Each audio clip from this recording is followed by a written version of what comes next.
ќе се инвестираат 120 милиони евра во изградба на овие 200 км регионални патишта и 200 поединечни локални патишта.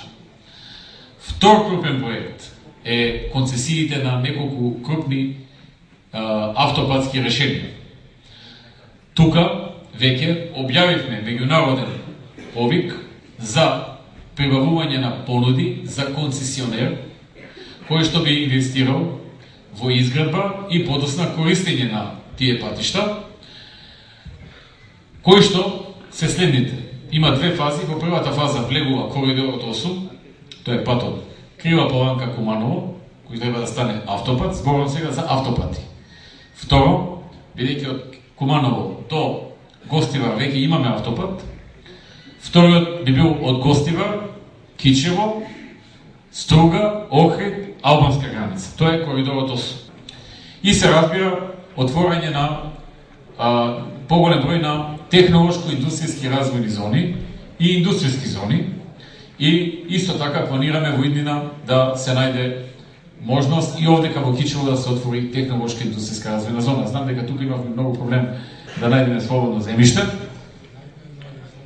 Да, најдено е, изработен е проект, така што ќе влези во плановите за градба на инфраструктура и овој проект.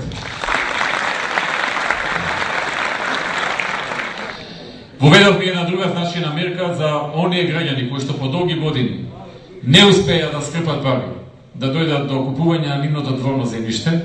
Воведовме мерка за 1 евро по квадрат да си го купат земјиштето во дворот. И на крај ќе завршам, драги пријатели, со надворешната политика. Минатата година ВМРО ДПМН исполни едно од своите најкрупни ветувања и едно од најкрупните ветувања воопшто и посебно во делот на надворешната политика, а тоа е ветувањето дека ќе создадеме услови на Македонија да и се случи визна либерализација.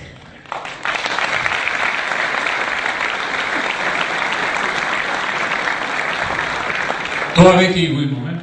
Од 19 декември нема чекање пред амбасадите, нема молење, нема коленичење, нема играње ора за да докажеме дека сме играно друштво или пеење песни за да докажеме дека сме пејачка група, која што треба да иде некаде и да ја представи својата држава. И морам да кажам дека министрите, кои што особено оние што беа за ова задолжени од различни аспекти, Антонио Милошевски, Гордана Јанкуловска, Васко Номовски, Зоран Ставлевски и останатите си ја сработија работата и дојдовме до визна либерализација.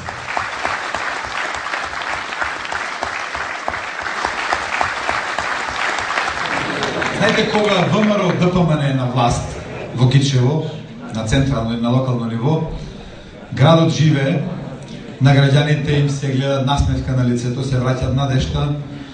Едноставно, на луѓето чувствуваат дека се живи, дека се важни, дека имаат иднина, дека имаат надеж. Мисля дека тоа чувство е заедничко, вака и го делиме заедно.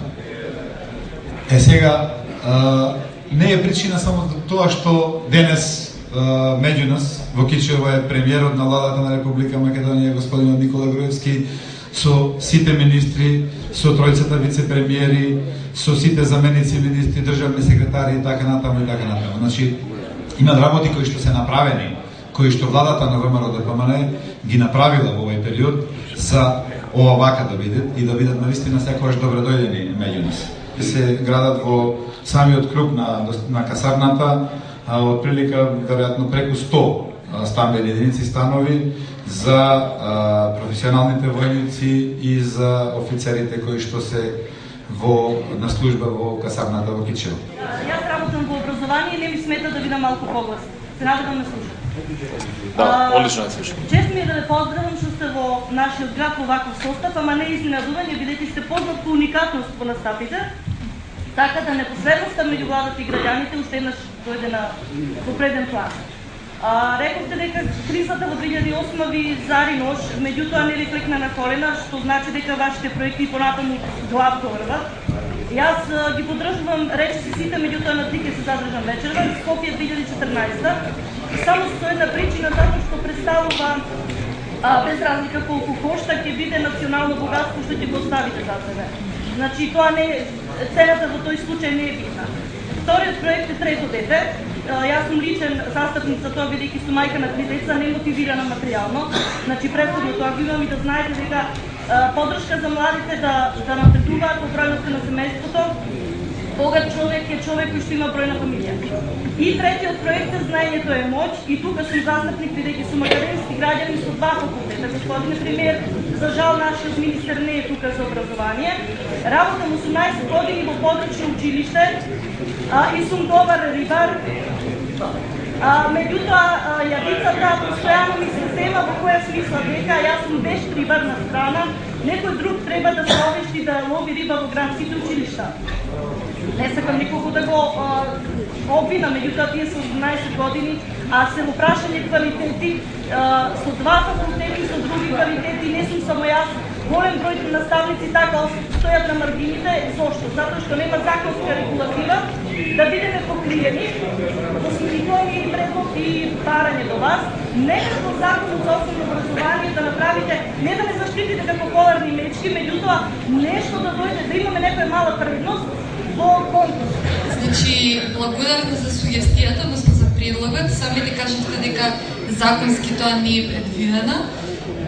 Ќе го земеме во предвид, значи ќе размислиме на темата и исто така може и да ме поканам да дојдете во Министерството конкретно да поразговараме за вашиот проблем.